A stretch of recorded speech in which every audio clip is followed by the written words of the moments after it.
On the 22nd of September 2001, a minibus with 5 participants of the Condors support team disappeared on a deserted section of Highway B180. Neither traces of the participants themselves nor the vehicle itself were ever found. Years later, the investigation first doubted the official version, opening a completely new chapter of this case. On the 22nd of September 2001, a minibus traveling in a northern direction disappeared on a deserted section of Highway B180. The bus contained 5 participants of the support group of the local sports team, Condors. Their names were in official reports, while their ages were carefully avoided. The police were certain that the bus could not simply disappear without a trace on a busy highway, but neither that night nor in subsequent days was it possible to discover even the slightest traces of what had happened. Details of what occurred were not disclosed publicly, but rumors began spreading instantly. The official statement contained only one sentence: "The search continues." However, one curious fact was recorded in investigation reports. Along the entire length of the road, neither cameras nor witnesses recorded anything unusual. The bus seemed to have vanished into emptiness, leaving behind only anxious waiting and troubling uncertainty. The last entry made by the bus driver in the travel log was at 8:25 in the evening. In this brief protocol, he reported that the teacher had been dropped off earlier, approximately at 8:15 in the evening, 10 minutes before the last entry. That evening, according to the driver's testimony, the road was completely deserted. An important detail: during that period, mobile communication outside major population centers in the B180 area practically did not function. Company Claro had only begun installing its antennas there in 2001, and there was practically no signal along the highway. It was impossible to contact the participants. None of them had a mobile phone, which was typical for that time and place. Parents waiting for their loved ones to return home first raised the alarm around 10 in the evening. They received only a brief message from the teacher, delivered to them by city telephone. "The bus is already on its way. They will be there soon." But after an hour, waiting turned to anxiety, and by midnight parents were already standing at the doors of the police station. Initially, the investigation considered the main and most logical version: escape. The official police statement sounded dry and detached. "We are considering the possibility of voluntary departure with the purpose of moving to the northern coast, known in those years as a transit point for illegal trade." Investigators did not specify why exactly this version was prioritized, but by the evening of the next day, local newspapers wrote exclusively about runaways. This version was convenient for everyone. It did not require long explanations, and the B180 region was indeed known for the activity of criminal structures operating in the shadow of the coast. Despite the apparent logic, local residents received this version with caution. They knew the families of the participants, and rumors about escape seemed far-fetched to them. But the official line remained unchanged. The key witness became the bus driver, Sergio O. According to his testimony, the bus arrived at the school gates exactly at 9 in the evening, after which he proceeded to the parking lot, making sure that all passengers had left the cabin. The campus guard confirmed the driver's testimony. He saw the bus approach, saw the girls exit, and locked the school gates exactly at 9:10 in the evening. These testimonies became basic, and the investigation had no grounds to doubt them. Checking documents and travel logs confirmed that the driver's words coincided with official information received from the guard. The police had not a single question. The driver, who had previously had no problems with the law, was recognized as a reliable witness, and investigators confidently excluded him from the list of suspects.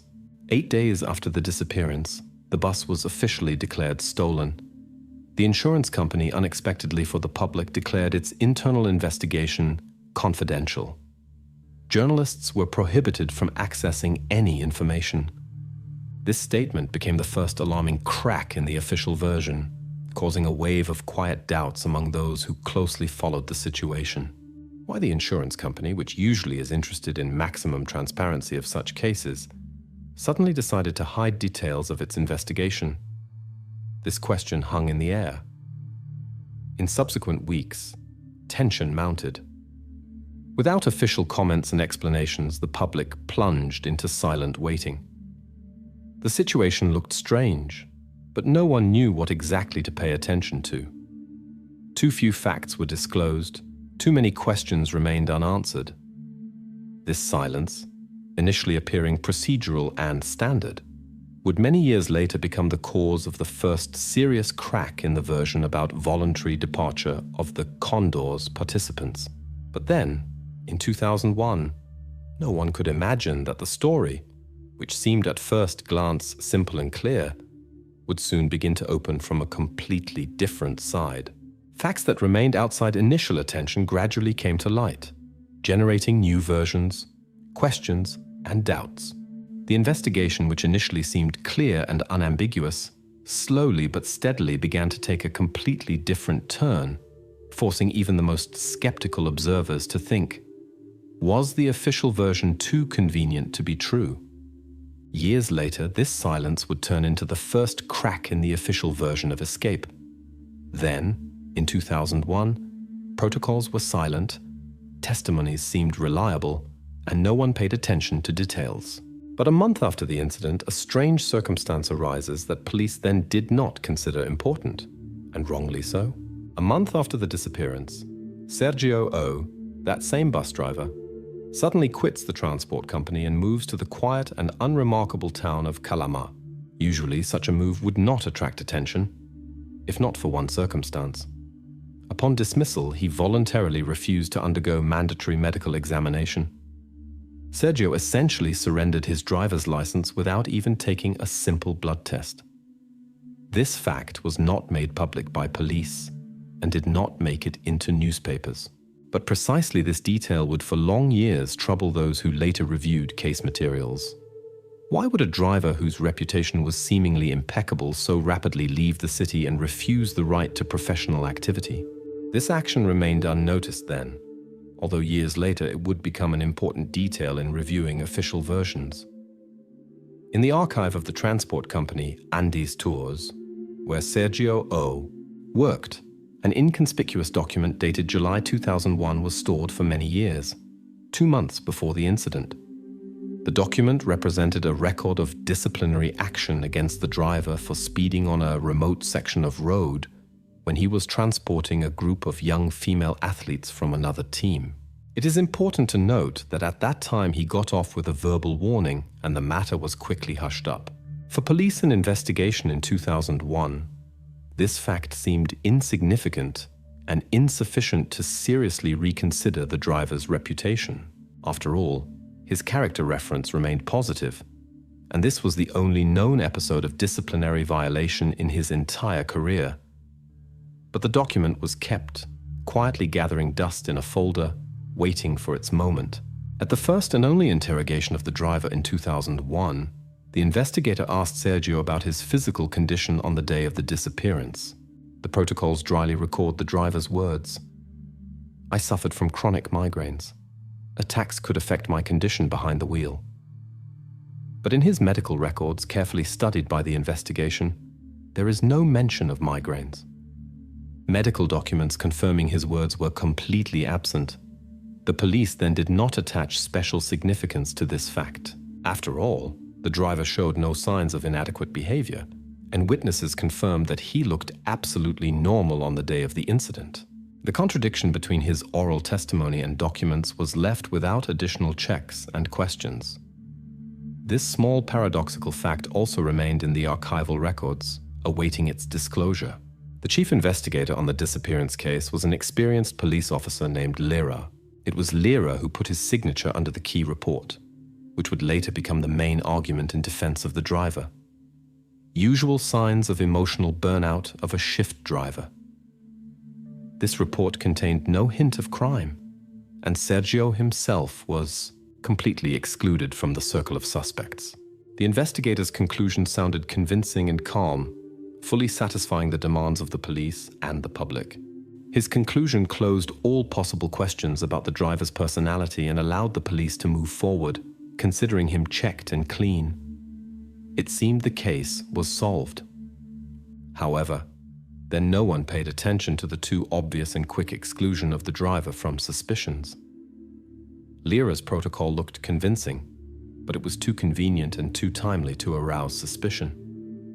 Many years later, in 2019, when the case unexpectedly again attracted the attention of a new investigative committee, a fact emerged that no one expected to hear.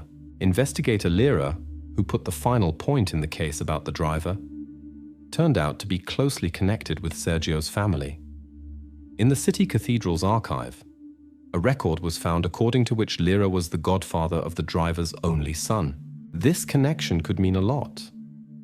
Perhaps it was precisely personal relationships that influenced the investigator's decision to close the line of investigation on Sergio so quickly and so unconditionally.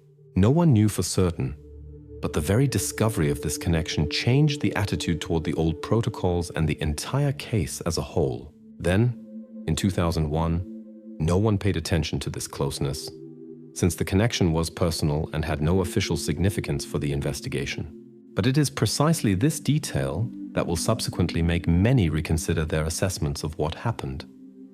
However, then, in September 2001, the fact of this connection remained completely outside official documents and protocols. The version connected with the driver's emotional burnout looked plausible, convenient, and, most importantly, impeccably documented. But over time it will become clear those trifles and oddities that remained unnoticed or deliberately ignored will soon surface and force a different look at this case. For now, in the first months after the incident, the official investigation confidently moved forward, not looking back at details that would become decisive in the future. For almost 2 decades, all suspicions around the disappearance of the bus on Highway B180 were concentrated exclusively on the figure of the driver, Sergio O. However, when the investigation resumed, a completely unexpected detail came into view that had not previously attracted attention. Investigators began examining the environment of one of the participants of the disappeared support team, Renata A. In October 2001, just 1 week after the performance during which the Condors group disappeared, the family of 13-year-old Renata A. unexpectedly filed a request for emigration to Argentina. The documents were prepared in advance and dated exactly 7 days before the bus disappeared without a trace from the highway. A random coincidence or a prepared plan? The police had no answer to this question in those years. But almost 2 decades later, this circumstance became a new important fact that raised doubts and forced a different look at the official version of escape. Why did the girl's family prepare emigration documents in advance, even before the disappearance, but never used them immediately after the incident, remaining to live in Chile? In the official statement filed by Renata's family with the Immigration Service, the reason was listed: health threat to a family member. This wording immediately interested the investigators. However, when studying medical documents seized by police from the family's treating pediatrician, it turned out that no serious or chronic diseases were noted in Renata. The card was clean, except for minor colds and seasonal allergies. This contradictory fact alerted the investigation. Formally, the documents looked convincing and legal, but their content contradicted official medical data. Then, in 2001, this fact did not arouse suspicion, but years later it unexpectedly acquired special significance. In 2019, journalists again approached Renata's mother with a request to comment on the unexpected appearance of migration documents dated 2001. Then, on live broadcast, Renata A.E.'s mother categorically stated, "We planned nothing like that. Moving to another country was not even discussed." The answer sounded confident and clear. However, by that time, journalists already had documents in hand confirming the opposite. The migration papers that were provided by official authorities contradicted the mother's words, and the discrepancy looked obvious and alarming. Journalists became the first to publicly point out this obvious discrepancy between statements and documents, generating new doubts and questions to which no one gave convincing explanations. The investigation was forced to turn again to the archives and carefully study materials that previously seemed secondary and insignificant. While police and journalists were studying Renata's family, a public organization of volunteers that had actively helped in searching for the missing athletes in the first days after the incident unexpectedly transmitted new information to the police. The volunteers reported to Chilean carabineros about rumors allegedly confirming the version of the support team participants' escape to the Argentine border. According to their report, the girls were seen near the border zone several days after the disappearance. This information seemed plausible and completely switched police attention from Renata's family to a possible family conspiracy organized for crossing the border. The volunteers confidently referred to local residents who allegedly saw exactly these teenagers. The police immediately organized a check, but new searches yielded no results. Not a single concrete testimony, not a single material confirmation of the volunteers' words could be found. Nevertheless, the false trail led the investigation far away from previously surfaced doubts about Renata's family. However, when police requested official data about border crossings, Argentine border control did not confirm a single case of entry by Renata A. or her family on the indicated dates. The data was clean. There was not a single mark about border crossing in Renata's passport. This fact again put the police in a difficult position, leaving the volunteers' version completely untenable, but at the same time not removing suspicions from the family itself. Why, despite having immigration documents, did the family never use them officially? And why did none of the official services record even the slightest trace of their movement across the border? In 2001, these questions were not raised, and the investigation calmly ignored these inconsistencies, pushing the documents aside and returning to the starting point. The investigators found themselves at a dead end again.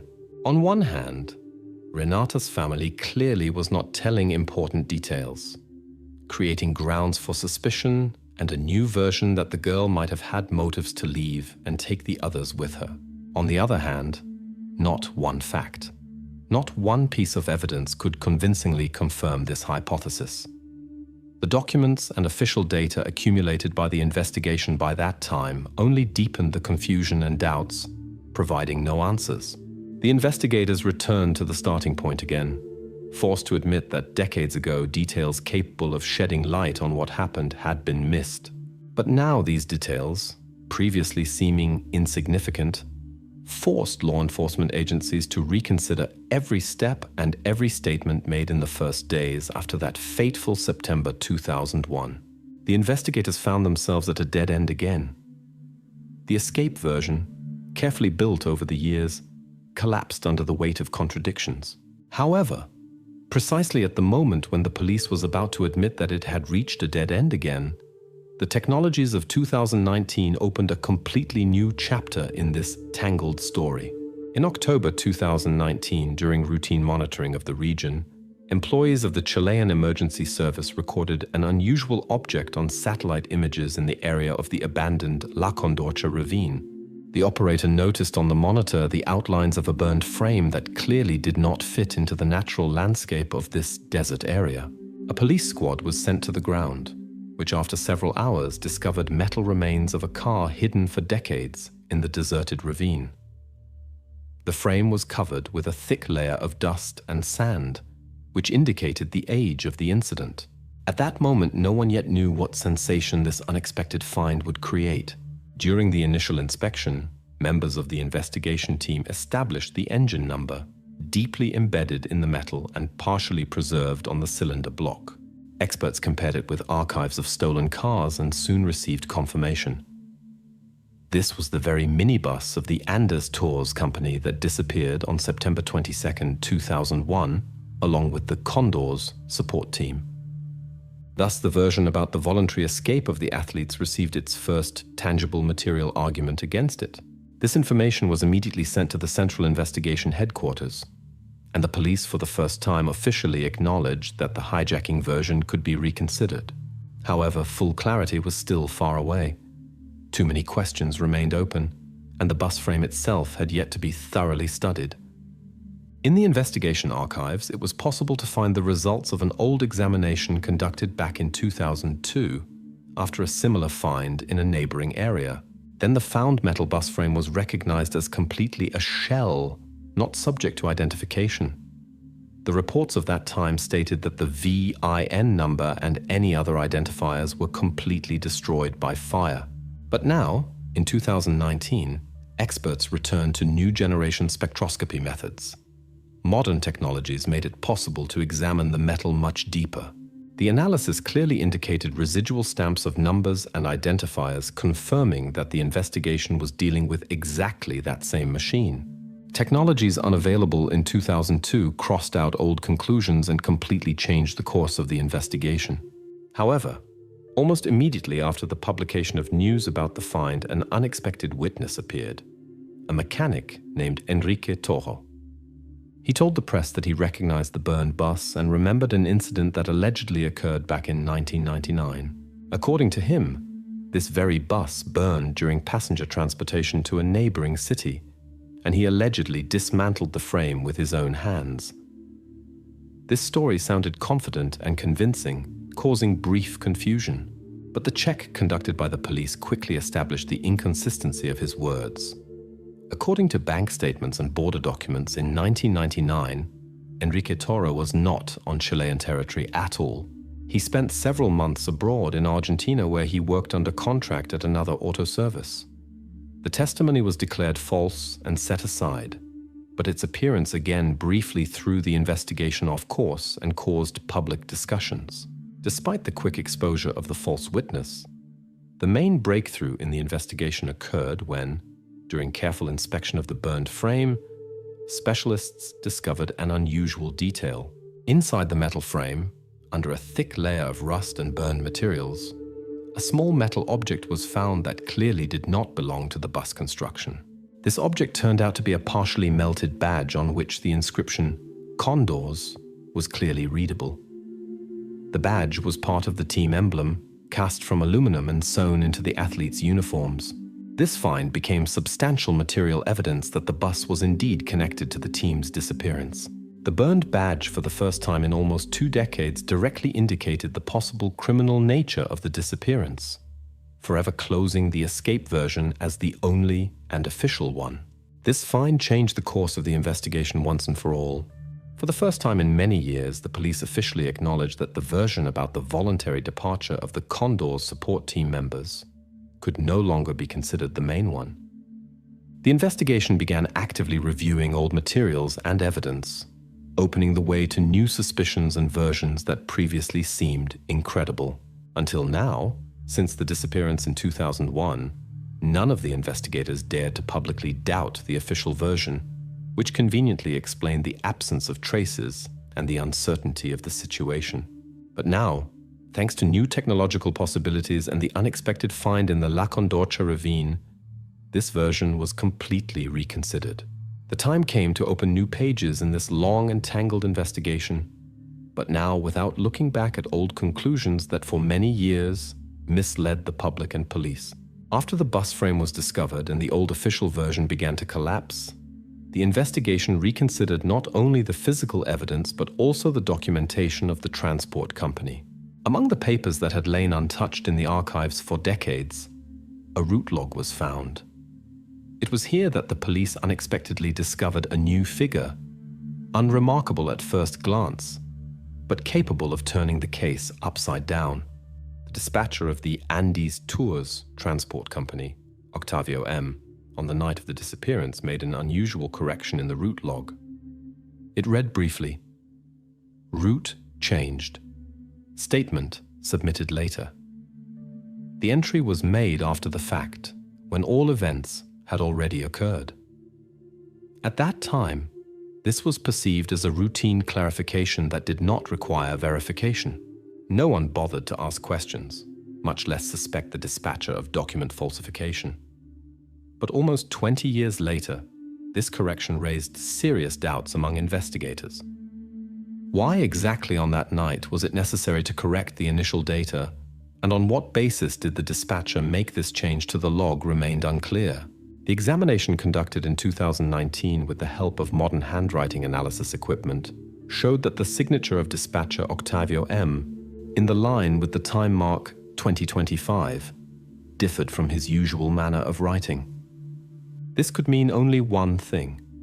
The entry was not made by Octavio himself, or he intentionally changed his own handwriting, trying to hide the fact of alteration.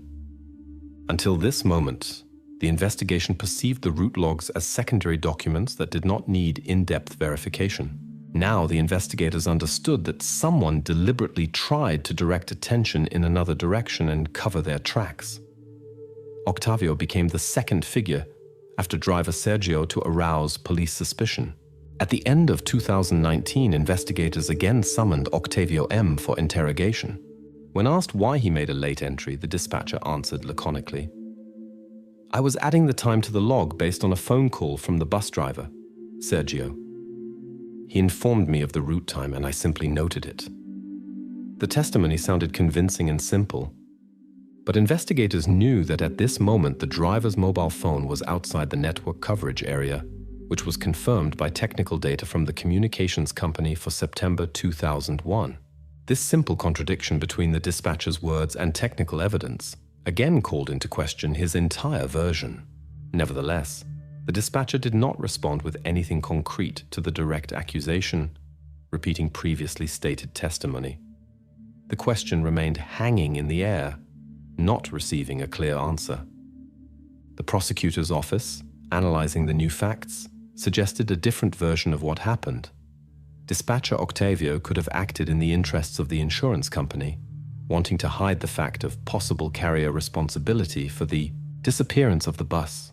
According to this version, the dispatcher changed the data to avoid paying large compensation. Such a version seemed realistic and logical. Insurance payments had always been a painful issue for carriers, especially in cases of passenger disappearance.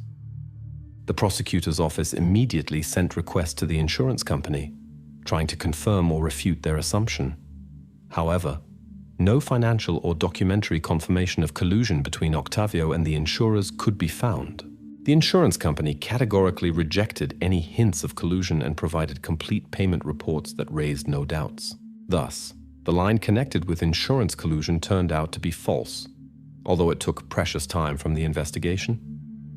Despite this, by the beginning of 2020, police decided to seek the arrest of dispatcher Octavio under the article on falsification of official documents. However, after long discussions, the Supervisory Court of Chile issued a final decision that caused serious disappointment among investigators. The statute of limitations for document falsification has expired, and no evidence directly linking the dispatcher to murder or disappearance of people has been found.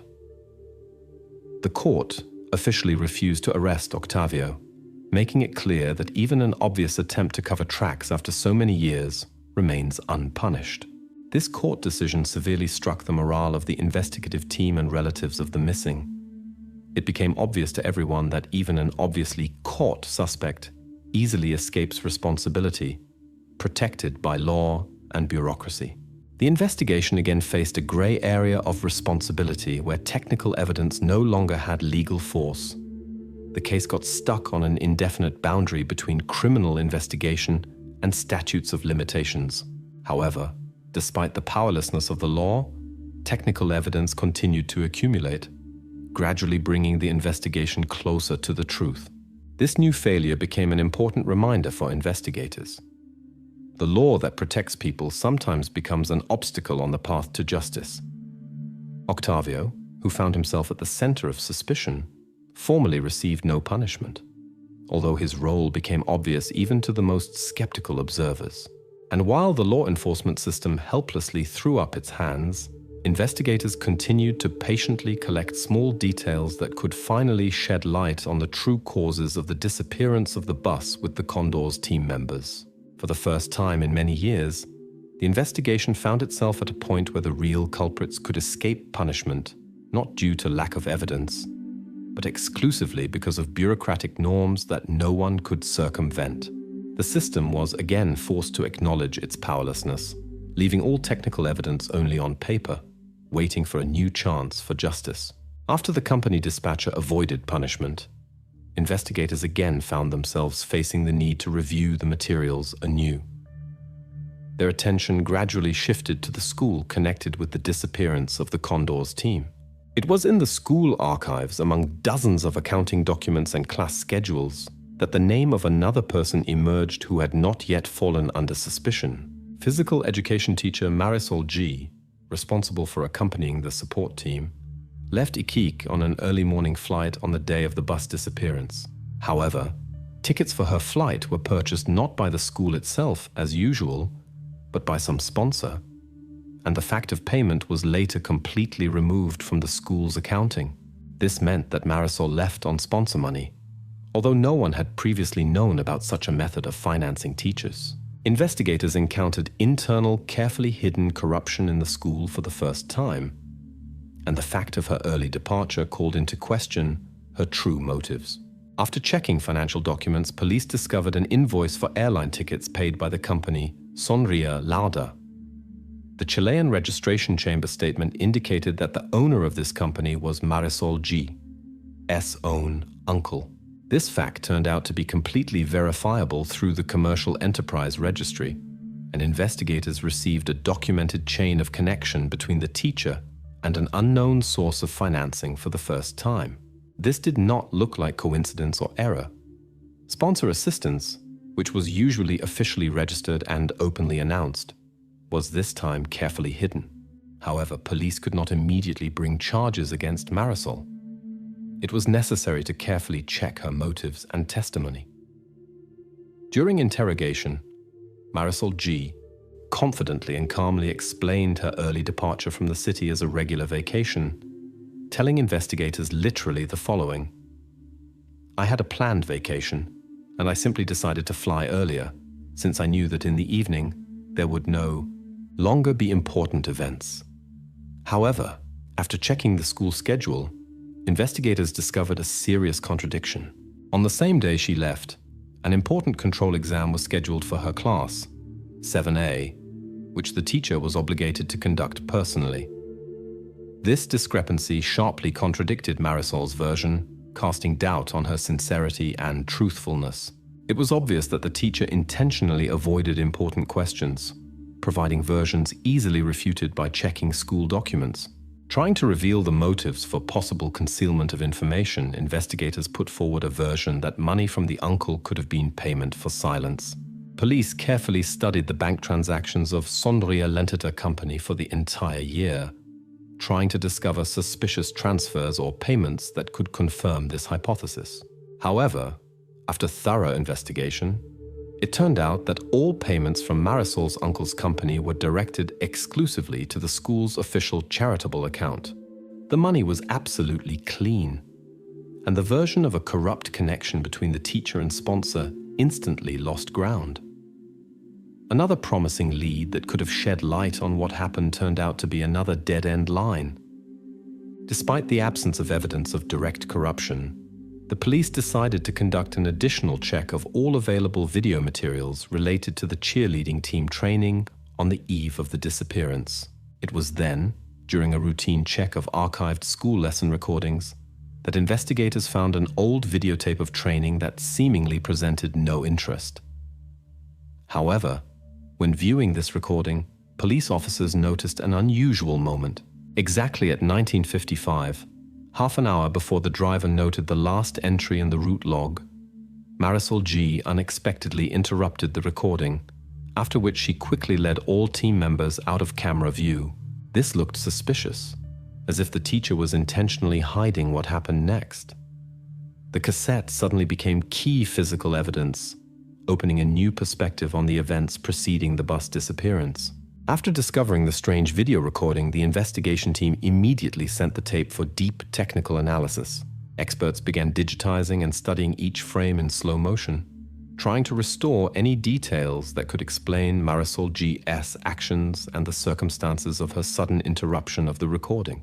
The new technical approach allowed police to hope for the first time that the final minutes before the team's disappearance would finally be revealed from a different perspective. However, the investigation still had no certainty that the recording would provide answers. Marisol remained a figure with an unclear role, whom investigators did not rush to assign direct blame. The facts so far only demonstrated a strange coincidence with her departure and sudden financing, but there was still no direct evidence against her. Nevertheless, it was thanks to this new turn that the investigation again received a chance to find answers to questions that had remained unanswered for decades. Investigators had already become accustomed to encountering dead ends and strange coincidences, but now they saw for the first time a real possibility of approaching the solution using an old, forgotten videotape. After the old videotape was sent for examination, the investigation continued studying archival materials. Technical progress, which had previously repeatedly helped shed light on dark pages of the past, again proved to be the key to another breakthrough. This time, prosecutors' office specialists decided to turn to mobile operator archives to check the last calls and messages made on the day of the bus disappearance. The prosecutor's office technical department raised old and almost forgotten logs from Claro Company for September 2001. It was here, among thousands of records, that experts suddenly found an important signal, an echo from the SIM card of the bus driver, Sergio O. According to technical data, the last echo was recorded by the Boa Vista Tower exactly at 2048. This tower stood not near the main highway, but deep in desert terrain, approximately 25 kilometers from the nearest major road. This unexpected fact completely changed the understanding of the route that initially seemed obvious and direct. Until this moment, no one had even suspected that the bus could have sharply turned deep into the desert. When investigators first requested Claro network coverage data for 2001, it turned out that the Boa Vista Tower was installed experimentally then and was used only for technical tests. Carabineros in 2001 simply did not know about this tower because official cellular network coverage maps in this area did not exist until the mid-2000s. This explained why such important evidence was overlooked almost 2 decades ago. Now, with the help of the latest analytical methods and more accurate data, police were able to identify for the first time the point where the bus actually disappeared from the maps, which turned out to be far from the supposed route. Using modern geoservices of 2019, experts were able to significantly clarify the location of the last signal. The clarification radius was only 6.9 kilometers, and this area coincided with the location of an old, long-abandoned quarry where saltpeter was still extracted in the 90s. This data seemed too precise to be random. The investigation immediately turned attention to this place. The quarry was abandoned but still represented a confusing network of tunnels and shafts hidden from prying eyes. Old maps confirmed that this place was remote enough that no one would notice a bus appearing. For the investigation, this was the most significant evidence in recent years. And for the first time, there appeared a clear geographical connection of the disappearance to a specific location. Initially, the investigation assumed that the bus could have become prey to saltpeter smugglers. This scenario looked realistic. Criminal structures could have used abandoned mines for storage or illegal resource extraction. The bus could well have accidentally fallen into a trap, finding itself in the path of a criminal group engaged in smuggling. However, this version quickly collapsed after checking Geological Service and police archives, which confirmed that the quarry was finally closed back in 1997. Since then, not a single mention of criminal activity in this area has been recorded, making the smuggling version extremely unlikely and unreliable. This hypothesis again led the investigation astray, but quickly lost relevance, returning the investigation's attention back to the main line. Despite this, the importance of the discovery in the form of the mobile echo pushed the investigation to apply to court for a warrant to excavate the mines and old tunnels. The court immediately granted the petition, recognizing the new evidence as sufficient for conducting investigative actions on the territory of the old quarry. This decision became the most important legal step, and for the first time in many years, investigators were confident they were approaching real evidence.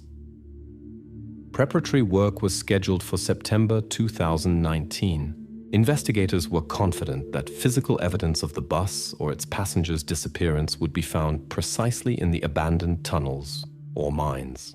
All of Chile followed the proceedings with impatience and tension, waiting for an answer to finally appear to the question that had tormented the public for almost 20 years.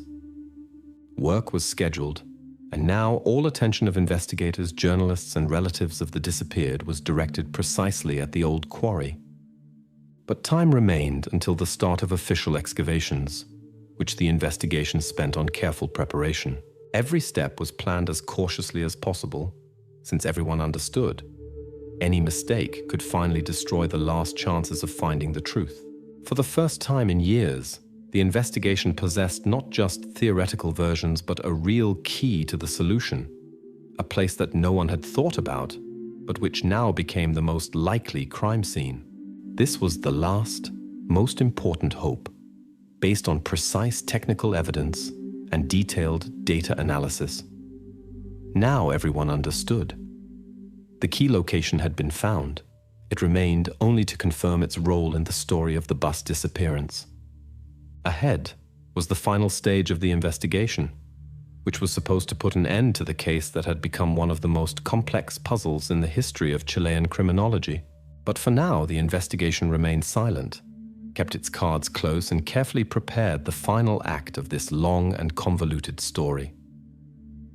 Preparation for the excavations proceeded in tense silence, but police decided to use the remaining time before excavations for a final interrogation of Sergio O., the driver who had been suspected from the first days of knowing much more about what happened than he was saying. This last interrogation was supposed to finally clarify his role in the events of 2001. When Sergio received a summons for a confrontation at the prosecutor's office, he unexpectedly found himself in the hospital with complaints of sharp chest pain. He was urgently hospitalized in a private clinic, where a complete cardiological examination was quickly conducted. However, the examination results were clear and categorical. The cardiogram revealed absolutely no abnormalities. The indicators were normal. The investigators regarded this as an attempt by the driver to avoid the final conversation and buy time. Nevertheless, the investigation was prepared for such a move. The court insisted on his appearance despite the defense's medical arguments, and the interrogation still took place. Sergio's lawyer immediately demanded the recusal of the expert doctor who conducted the examination at the clinic, claiming that the client's condition did not allow him to participate in interrogations. But the prosecutor's medical expert quickly exposed the trick. He established that the tachycardia that Sergio complained of was artificially induced by caffeine. Blood analysis showed that the driver had drunk a large dose of coffee immediately before the examination. Thus, the attempt at simulation became obvious to all parties. The investigation received additional proof that Sergio was clearly trying to avoid questions and delay time, having no real medical reasons for evading communication with law enforcement. At the confrontation, the prosecutor asked a direct question. Could the bus have received any damage capable of affecting its movement on the day of the disappearance? Sergio, for the first time in many years, uncertainly uttered a short phrase.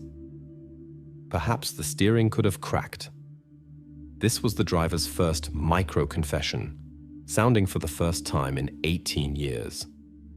The phrase was carefully recorded in the protocol. Experts immediately began studying the technical characteristics of the bus, trying to understand whether such a malfunction could have led to a route change. Although the confession itself was cautious and indefinite, the investigation for the first time received a real reason to doubt Sergio's complete innocence. However, the prosecutor made another attempt to probe the ground, voicing an alternative version of what happened to the driver. He asked Sergio, could the support team members themselves have voluntarily headed to the quarries in the desert? This question was a tactical move, an attempt to provoke an emotional reaction or mistake from the suspect. In response, Sergio remained silent, only nodding slightly. The investigation immediately noted this moment in the protocol as potential agreement with the proposed version. However, experienced investigators perceived this as another false lead. The driver was clearly glad to grasp any opportunity to deflect suspicion from himself while offering no specifics. Exactly 1 week after the confrontation, Official excavations began in the area of the abandoned quarry, identified by mobile signals from 2001. During the clearing of the entrance to one of the old mines, a worker discovered something unusual: a rusted metal suitcase that had clearly lain underground for many years. It was immediately extracted to the surface, carefully placed on a tarpaulin for further study by experts. This find became the first and most significant since the beginning of the excavations. The investigators did not yet know what exactly was inside, but understood that this could be direct evidence related to the bus disappearance. The metal suitcase, covered with years of rust and dirt, became object number one for forensic specialists. The investigation immediately switched to a special procedure mode, exhumation, denoting special attention to found material evidence. The suitcase was carefully delivered to the forensic laboratory, where they were to begin its thorough examination in the coming hours. The prosecutor announced an increased level of secrecy until the exact details of the suitcase's contents were established. The police gave no comments to journalists, maintaining absolute silence and keeping everything in strictest secrecy. Everyone understood that the find could finally resolve the mystery that had tormented the investigation for almost 2 decades. But no forecasts and assumptions were voiced officially yet. The investigation definitively shifted focus from years of circumstantial evidence and witnesses to a direct physical object that could provide the final answer. Now the investigators had not only testimony, but also a real item capable of shedding light on the events of September 2001. It remained to wait for the experts to announce the results of their work and reveal the secret of the old metal suitcase found deep underground. It was at this moment that the investigation, for the first time in many years, approached a solution, having received a real key to understanding what actually happened. The experts opened the metal suitcase, and the analysis results overturned the entire course of the investigation. At the trial, which took place several months after the find, the final conclusions were voiced for the first time, concluding one of the most high-profile cases in the history of Chilean forensics. The 21-page official court conclusion on case RIT 1083-2019 was dry and strict. The document clearly and without emotion stated the facts. The cause of the incident was a mechanical breakdown of the Andes Tour company bus. Experts confirmed Sergio O's confession. The steering rod broke during movement, after which the driver lost control of the vehicle.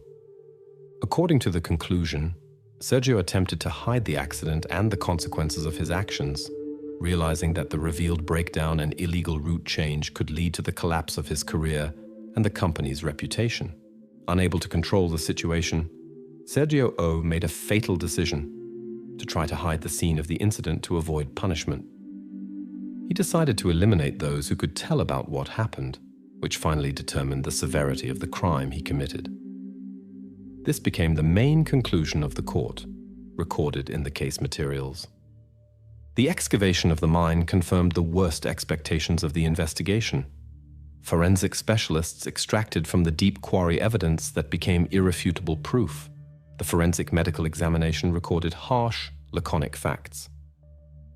3 objects were discovered with damage corresponding to a fall from a height of about 30 meters. Another object with traces of mechanical asphyxia, presumably by hands. The last, 5th object was identified by dental plates. Post-mortem trauma in the neck area was recorded. These expert formulations sounded dry, clear, and without emotion. Forensic doctors confirmed that the identification was conducted with maximum accuracy, excluding any errors. The investigation received final answers to questions that had tormented everyone since 2001. When the judge began reading the final verdict, the courtroom froze in anticipation. At this moment, Sergio, who had remained calm until the last moment, suddenly made a sharp movement. He attempted to cut his vein with the sharp edge of a pen cap that had been prepared in advance and hidden in his jacket pocket. However, the security immediately reacted, stopping his actions. This brief episode lasted only seconds, but it became the culmination of all the tension that had accumulated over years of investigation. Sergio was immediately removed from the courtroom, and the judge continued reading the verdict as if nothing had happened, maintaining impassivity and an official tone. Having read the last lines of the verdict, the prosecutor slowly closed the folder with documents and pronounced the final phrase that became the period in this case. The case materials were placed in cardboard folders and permanently removed to the archive.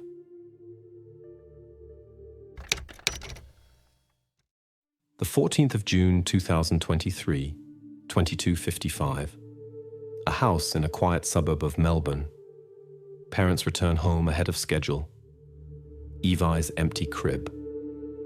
The video camera recorded something strange. Nanny Lauren with Evi in her arms. And then sudden darkness. The camera shuts off. The security system is intact. No signs of break-in. The child simply disappeared, as if dissolved into thin air. This case began with a call to police at exactly 23:01. A male voice, steady, cold, only slightly trembling. Our daughter is not at home. The address is given clearly. The operator asks for details. Is the alarm system intact? Are the entrance doors locked? Yes, everything is so. The parents were absent for only 4 hours. They returned home ahead of schedule because it was too quiet an evening. The cat is locked in the laundry room where it is never confined. Someone clearly closed the door while leaving the house. This is the first suspicion. Police arrive exactly 7 minutes later. Silence. Order. No signs of struggle. Things are in their places. And one small but key detail: the internal Wi-Fi camera recorded the last scene at 22:13 when Nanny Lauren P. holds Evi in her arms. Seconds later, the camera shuts off. According to network logs, the power was turned off manually. The last MAC address recorded by the router belongs to Lauren's smartphone. What she was doing at that moment is unknown. The neighbor across the street, Mr. Garrett, tells police officers that he observed the house all evening and did not see the nanny's car, a Hyundai Kona, leaving the property. This contradicts data from the toll road CityLink, which recorded the vehicle at 22:34. Someone is mistaken, or someone is lying. Details that surfaced in the first hours of investigation are still scattered, but some of them will become decisive later. For example, the family's small cat locked in the laundry room. Importantly, the door to this room cannot be slammed shut accidentally. It needs a human hand. Someone specifically closed it while leaving the house. Possibly so the cat would not follow a person who should not have been there. Another detail is the Wi-Fi network log. At 22:14, Lauren's smartphone disconnected from the network. This confirms that Lauren was the last person to interact with the camera. Why the nanny would need to turn off the camera is not yet clear. There is another puzzle. Mr. Garrett. He is the only neighbor who observed the house all night. He insists that the nanny's car did not drive anywhere. But why did CityLink record the departure? One of the testimonies is false. When police examine the first evidence, two people find themselves at the center of attention. The first obvious figure is the nanny herself, Lauren P. She's the only adult in the house besides the absent parents. Cameras show her silhouette with Evi in her arms. Her smartphone was the last to disconnect from the Wi-Fi network, and it was her car that was recorded by the toll road shortly after the disappearance. But there is also a second person whose testimony raises questions. Neighbor Mr. Garrett. Too insistently, he claims that the car did not leave the property. This contradiction is so strong that police cannot ignore it. But what Garrett might be hiding is not yet clear. At this point, he is only a witness, but his words are already perceived with caution. First mistakes are inevitable in any investigation. A young officer notices what seems to him an important detail. Garrett could have made an error with time due to his own surveillance camera. It turns out that Mr. Garrett's camera clock is 12 minutes slow. This seems like an important explanation for the inconsistencies in his testimony. perhaps he simply missed the moment when the car drove out. The investigation temporarily leans toward this version. Garrett remains in witness status. Suspicions shift toward Lauren. The video recording and Wi-Fi log on her side weigh more than the neighbor's incorrect clock. But this version is too superficial to be final. At 22:59, just a few minutes after the parents' first call, another call comes in to the 000 emergency number. The voice is distorted, as if deliberately passed through a device. The words are short, mechanical. She is safe. Do not call police. At this moment in the background, a sound is barely distinguishable. Quiet crying. But the line is instantly cut off before the operator manages to record the exact geolocation of the call. The anonymous caller speaks without emotions, as if reading instructions. This completely changes the direction of the investigation. Now, one thing is clear. The case is not as simple as it initially seemed. Someone else is clearly involved here besides the nanny and neighbors. Police quickly regroup. The investigation divides into two parallel branches. The first group begins urgent searches for Nanny Lauren, who disappeared almost simultaneously with the disappearance. The second group studies the source of the anonymous call, trying to find out who and why reported that Evi is safe. It is not even known yet whether the recording was genuine or prepared in advance. Now the investigation moves along two roads, each of which can lead to completely different results. The investigation gains momentum. While police pursue the mysterious silhouette of Nanny Lauren, another group focuses intently on studying the environment of the S family itself. The behavior of the parents draws close attention from investigators. Jordan and May are noticeably tense, which seems natural under such circumstances. However, the further police advance in analyzing the situation, the more often moments arise that the spouses prefer to keep silent about. The first lead appears by chance when investigators check messages on the parents' mobile devices. A police technician discovers an SMS chain sent by May the day before Evi's disappearance. From these messages, it becomes obvious that behind the scenes of calm family life, financial tension was hidden. May refused Lauren a pay raise for additional work hours. The response was direct and categorical. Lauren, you knew the conditions in advance. We pay exactly as much as we agreed. No exceptions. Following this message from May comes a text from Jordan, sent to Lauren the same day, a few hours before the incident. Please stay until 2300 today. This is important. We have a business dinner. We're running late. We'll pay for additional hours later. However, he gives no explanations or promises about a new rate. This clearly contradicts his wife's words. What is even stranger is why the spouses decided not to mention these messages to police during the very first interrogation. Perhaps this is a trifle, perhaps not. Further study of the family's financial documents adds another layer of uncertainty. The accounting reports of Jordan's firm for June show a large bonus of exactly 25,000 Australian dollars. A significant sum that could well have been enough to solve any problems with paying the nanny. Police cautiously note this fact without drawing far-reaching conclusions. But why then did a dispute about money arise if it clearly was not a problem for Jordan? Investigators begin working through a more complex version, trying to exclude possible financial motives. One of the common hypotheses arises. Could the parents have staged Evi's disappearance to obtain money from an insurance policy? The family's lawyer immediately issues a statement that sounds dry and official. The S family has no insurance policies directly related to Evi. They did not plan and have no opportunity to receive financial benefit from this sad event. The statement sounds convincing and laconic. However, experienced investigators know that lawyers' words can hide the truth or be part of a calculated legal strategy.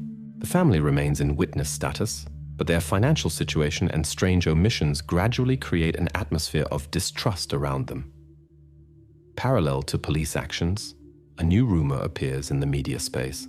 A freelance journalist known for scandalous investigations publishes material stating a sharp drop in shares of the company where Jordan works.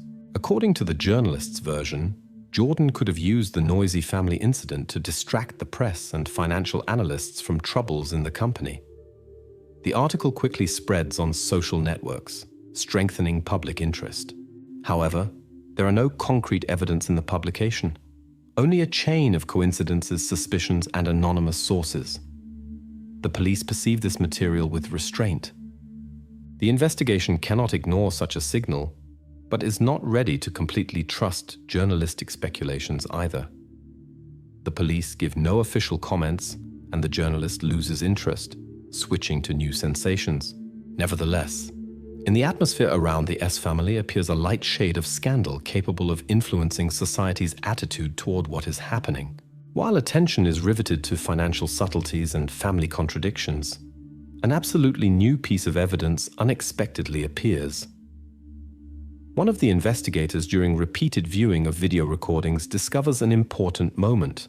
In the living room of the house, there is a nightlight with a built-in video camera which was previously considered insignificant, as the family almost never used it.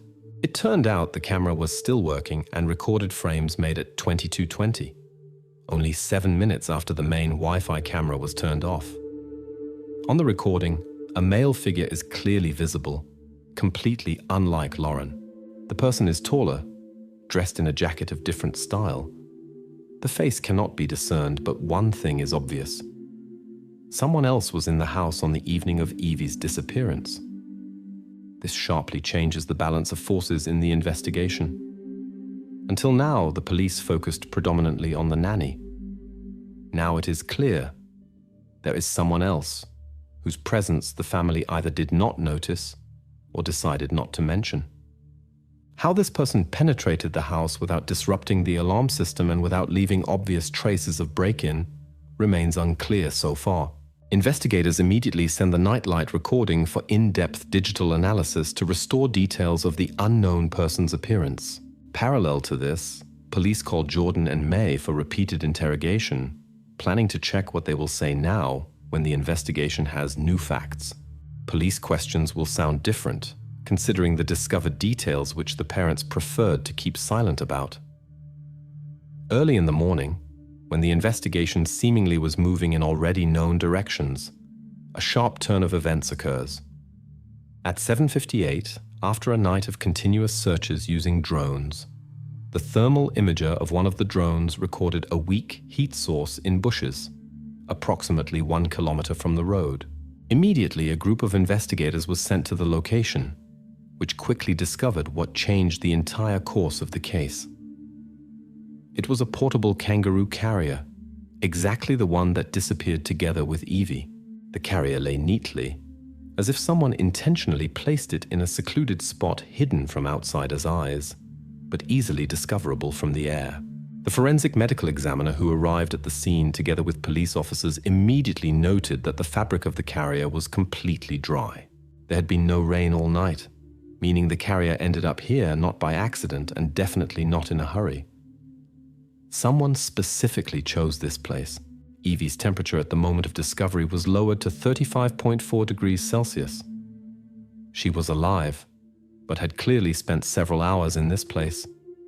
Why the person who left the carrier chose exactly bushes and not their automobile, where everything would have been much safer and more reliable, investigators have yet to find out.